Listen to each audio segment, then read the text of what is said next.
अस्सलाम वालेकुम, I am doctor Shafana, consultant gynaecologist. आज मैं बात करती हूँ पीसीओएस के ऊपर। पीसीओ जिसे हम कॉमन लैंग्वेज के अंदर अंडेदानी के अंदर पानी की थैलियाँ कहते हैं, जो कि अक्सर ख़वातीन ऐसे ही हमारे पास प्रेज़ेंट करती हैं, या फिर हम उसको मेडिकल लैंग्वेज के अंदर पॉलीसिस्टिक ओवेरियन सिंड्रोम कहते हैं। जब भी सिंड्रोम का लफ्ज़ आता है तो हमारे ज़हन में एक चीज़ डायरेक्टली आ जाती है कि ये कोई एक मसला नहीं है, इससे बहुत सारे मसले हैं जो कि आपस में जुड़े हुए हैं, तो इसका इलाज बहुत ज़रूरी है। पीसीओएस जो कि मुख्तलिफ और बहुत ज़्यादा कॉमनली नज़र आ रहा है आजकल, इससे मुख्तलिफ किस्म की तकरीबन हर खातून इससे डिस्टर्ब है।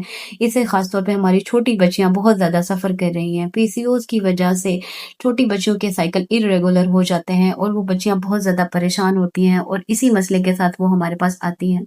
पीसीओएस होता क्या है? पीसीओएस के अंदर है कि ये नॉर्मली होता है कि 1 महीने के अंदर एक ओवरी 1 एग बनाती है। अगर ये मसला ख़राब हो जाए या नॉर्मल चीज़ से हट के 1 से ज़्यादा एग बनना स्टार्ट हो जाए, इससे क्या होता है कि पॉलीसिस्टिक ओवरीज़ या फिर पानी की थैलियाँ बनना इसको कहते हैं। इसके अंदर क्या होता है कि एक अंडेदानी के अंदर सोज़िश टाइप भी हो जाती है और इसके अंदर बहुत सारी पानी की थैलियाँ इकट्ठी हो जाती हैं। नॉर्मली ऐसा होता है कि इसके अंदर जब एग बनता है तो उसका साइज़ 3 सेंटीमीटर से कम होता है। अगर इसका साइज़ 3 सेंटीमीटर से ज़्यादा है तो इसको हम सिस्ट कह देते हैं। इसका इलाज मुख्तलिफ तरह से होता है। पीसीओएस के अंदर ये होता क्या है कि जो ये एग्स हैं, इस तरह के 9 से 12 की तादाद में बन जाते हैं, जिसकी वजह से ओवरी बहुत ज़्यादा स्वॉलन और बड़ी नज़र आ रही होती है। इसलिए इनको हम पीसीओएस या फिर अंडेदानी के अंदर पानी की थैलियाँ कहते हैं। इसका इलाज बहुत सादा है। इसका ज़्यादातर जो वजह है वो ये है कि हमारा लाइफ़स्टाइल ख़राब होना या हमारी डाइट प्लान या फिर हमारा एक्सरसाइज़ से दूर होना। इसका इलाज भी बहुत कॉमन है और इससे परेशान होने की बिल्कुल बात नहीं है। ये है सही मसला, लेकिन इसका इलाज भी बहुत ज़्यादा आसान है। इससे ये जैसा मैंने आपको बताया कि एक सिंड्रोम है, सिंड्रोम के अंदर एक मसला नहीं होता बल्कि बहुत सारे मसले जमा होके इकट्ठे प्रेज़ेंट कर रहे होते हैं और मरीज़ इससे काफ़ी डिस्टर्ब हो रहा होता है। अब कौन से मसले हैं और किस तरह प्रेज़ेंट करते हैं पेशेंट। अब ये है कि मरीज़ बताता है कि उसका वज़न दिन-ब-दिन ज़्यादा होता जा रहा है और उसके फेशियल हेयर ग्रोथ ज़्यादा होती जा रही है और थिक हेयर उसके फेस के ऊपर आ रहे हैं, जिसकी वज़ह से उसे काफ़ी एम्बैरेसमेंट का शिकार होना पड़ता है।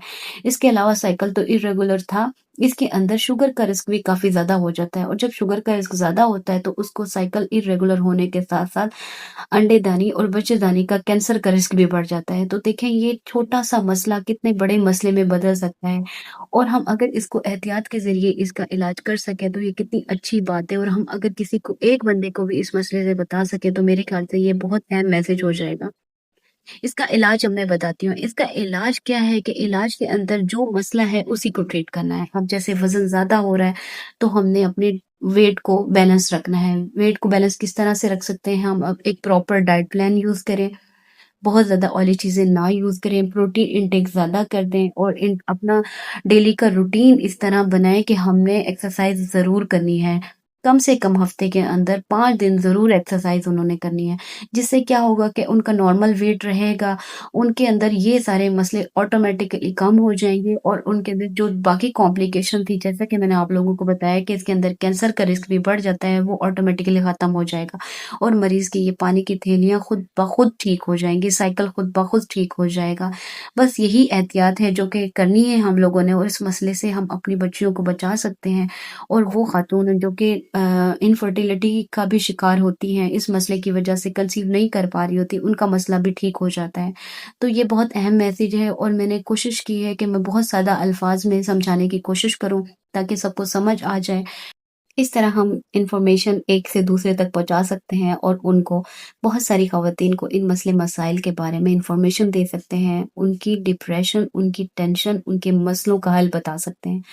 तो ज़रूर पहुँचाएँ, ये बात समझें। मैंने कोशिश की है कि मैं आसान से आसान अल्फ़ाज़ में समझाऊँ और इंशाअल्लाह आई होप सबको ये समझ भी आ गया होगा और ज़रूर सुनें और समझें और दूसरों तक भी पहुँचाएँ। Thank you so much.